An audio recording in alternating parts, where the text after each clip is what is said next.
വിദ്യാഭ്യാസം സമൂഹത്തിൽ ചലനങ്ങൾ സൃഷ്ടിക്കാനുള്ളതാകണമെന്ന് ഉപരാഷ്ട്രപതി സി.പി. രാധാകൃഷ്ണൻ.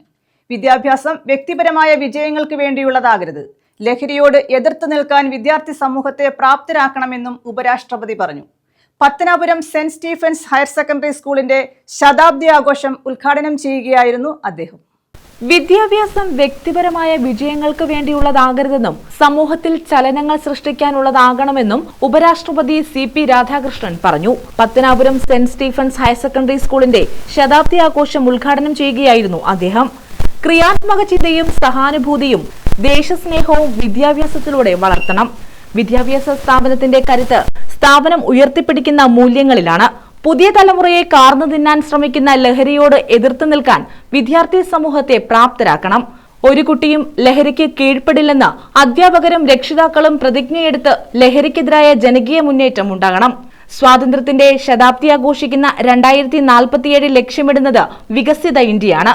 രാജ്യത്താദ്യമായി സമ്പൂർണ്ണ സാക്ഷരത കൈവരിച്ച സംസ്ഥാനമായി കേരളം മാറിയത് ക്രിസ്തീയ മിഷണറിമാരുടെയും ശ്രീനാരായണ ഗുരുവിന്റെയും NSS അടക്കമുള്ള സംഘടനകളുടെയും കൂട്ടായ പ്രവർത്തനത്തിലൂടെയാണെന്നും അദ്ദേഹം പറഞ്ഞു. Celebrating this centenary celebrations at an important time when Kerala becomes Keralam, and my thanks to the state and the central government for giving this great inspiration to the state. The second important is you might have been understood from the speeches of Minister for Transport and the Central Minister as well as Kodaikanal Sureji that election is going to come for Kerala. But it is always good. There must be a competition how to serve the society. In that way, I am admiring their speech. I have nothing to do with their speech. And as usual, our finance minister is very economical in his speech, because once finance minister, he has to allocate for others. He cannot allocate anything for his own. That is what is finance minister. So he was so economical on his speech. I thank him for his economical speech.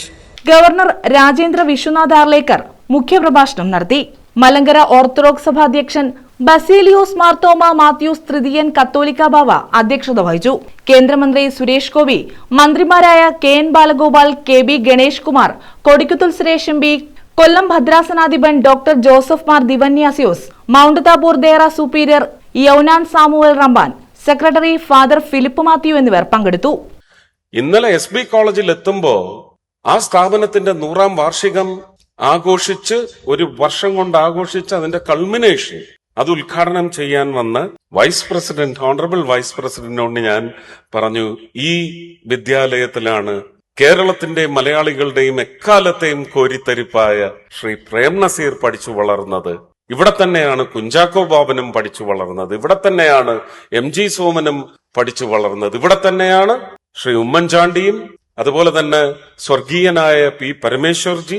അങ്ങനെ ഭാരതത്തിനും കേരളത്തിനും മുതൽക്കൂട്ടായ ഒരുപാട് മഹാന്മാർ പഠിച്ചിറങ്ങിയ, മഹതികൾ പഠിച്ചിറങ്ങിയ ഒരു മഹത്തായ വിദ്യാലയത്തിന്റെ 100 വർഷം, ഒരു വർഷം നീണ്ടു നിൽക്കുന്ന ആഘോഷമാണ് നടക്കാൻ പോകുന്നത്. വളരെ ദീർഘവീക്ഷണത്തോടെ കാട്ടുമൃഗങ്ങൾ വിഹരിച്ചിരുന്ന വനമേഖലയായിരുന്ന പത്തനാപുരത്ത്, കാട്ടുപത്തനാപുരം എന്നറിയപ്പെട്ടിരുന്ന പത്തനാപുരത്ത് അഭിവന്ദ്യ ദിവാനീസ് തിരുമേനി ഇവിടെ എത്തിച്ചേരുകയും ചെറിയ ഒരു മന്ദിരം നിർമ്മിച്ച് അതിൽ താമസിച്ചുകൊണ്ട് ഈ സ്കൂള് ഇവിടെ സ്ഥാപിക്കുകയും അതിനുശേഷം അനേകം വിദ്യാഭ്യാസ സ്ഥാപനങ്ങൾ ഇതിന്റെ തുടർച്ചയായി ഉണ്ടായി. 1ാം ക്ലാസ്സിൽ ഈ സ്കൂളിൽ ചേർന്നാൽ പോസ്റ്റ് ഗ്രാജുവേഷനും ഡോക്ടറേറ്റും എടുത്ത് പുറത്തു പോകാൻ തക്കതിലുള്ള സൗകര്യങ്ങൾ, BEdന് പഠിക്കാനുള്ള സൗകര്യങ്ങൾ ഇവയെല്ലാം ഒരുക്കി. പത്തനാപുരത്തിന്റെ പുരോഗതിയുടെ തുടക്കം ഈ മൗണ്ട് താബോർ ദേറയിൽ നിന്നാണ്. മലങ്കര സഭയുടെ ശ്രദ്ധ ഈ നാട്ടിൽ പതിഞ്ഞതോടെയാണ് പത്തനാപുരത്തിന്റെ പുരോഗതി ആരംഭിക്കുന്നത്.